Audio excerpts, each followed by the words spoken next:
What's going on, everybody? It's your boy, King Kaif, back in your life with an NBA basketball breakdown and prediction videos.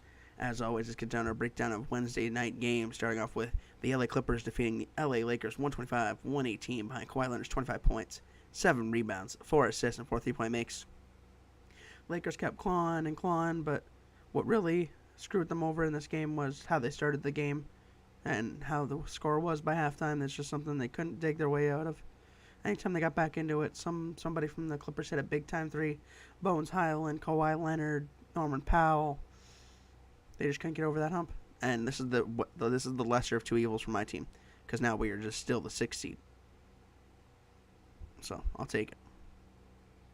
In the next game, we have the Dallas Mavericks surviving for another day, defeating the Sacramento Kings 123-119 behind Kyrie Irving's 31 points, 8 assists, 6 3-point makes, and he had 19 of his 31 points in the fourth. Just crazy.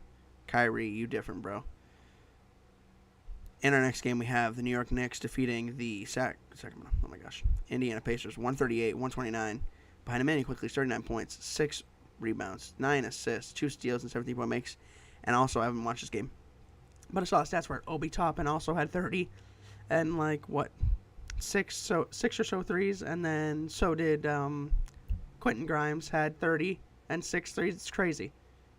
That's a good young core right there, apparently. They didn't need Julius Randle. They didn't need Jalen Brunson. They said, hold up, I got this. We got this. Great game from them. In our next game, we have New Orleans Pelicans defeating the Memphis Grizzlies in overtime, 138-131 behind Herbert Jones, 35 points, a career high for him, 7 rebounds, 3 blocks, and a career high, 5 3-point makes. Brandon Ingram really took over this game by just getting doubled and then passing to whoever was open, and it happened to be Herbert Jones and Trey Murphy.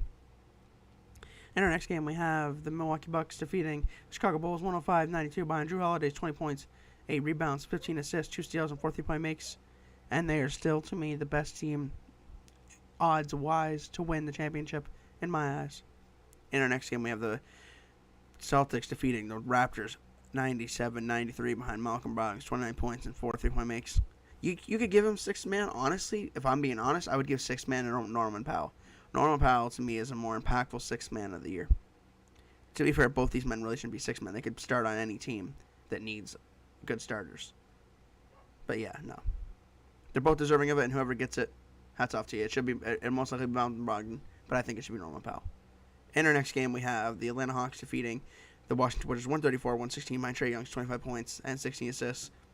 These teams, one's just out of it completely, and the other team's just revving up for a play-in game, you know what I mean? In our next game, we have the Brooklyn Nets defeating the Detroit Pistons 123-108 behind Nick Claxton's 19 points, 7 rebounds, 2 steals, and 3 blocks. He's a great big man. He just needs to get his shooting down a little bit more, you know what I mean? Like when it comes to free throws, and he'll be good to go. Now, let's move on to our Thursday night game slate, starting down here with the Trailblazers going to take on the Spurs. Two young teams getting after it. Obviously, no Damian Lillard, but I'm still going to take the Trailblazers. They still have a little bit more experience than the Spurs do. But this should be a close game nonetheless, and I move on. In our next one, we have the Thunder going to take on the Jazz. This is a toss-up for me. If SGA can really get it going against Jazz, he can get downhill and stuff. Jazz have a bit bigger size, especially if Lauri Markkanen and Kessler Edwards play. I'm going to go with the Thunder, though. They need wins badly. They need them more than the Jazz do. And I think they're going to come out and prove that they need to win more. Now, before I get to this game, I usually don't skip over, but this is the game of the night, so I'm going to come back to it. And we're going to go down over here. The Cavaliers going to take on the Magic. It's going to be the Cavs. The Magic playoffs competition, but it's going to be the Cavs. They need it more. They need just to stay right where they are. They need to keep momentum going on their side, and I say they get it done. And another possible game of the night, we have the Heat going to take on the 76ers. 76ers just needing, just kind of probably going to rest some guys, I would assume. Maybe rest James Harden, maybe rest Joel Embiid. Might let the Heat get a win here. The Heat need it more than the 76ers do. The 76ers, they're in the playoffs. The Heat are trying to catch the Brooklyn Nets and stay out of the play-in completely. I think they will be in the play-in, but I think they make it out of the play-in.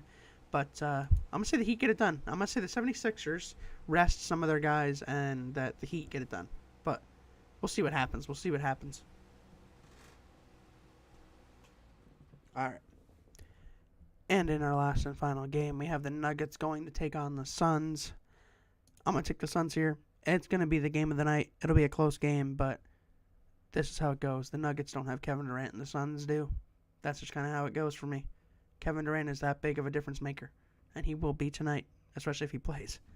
But as always, guys, like, comment, subscribe. Let me know who you guys got for that big game tonight. Who do you guys got, Nuggets or Suns? Obviously, I show you I got Suns.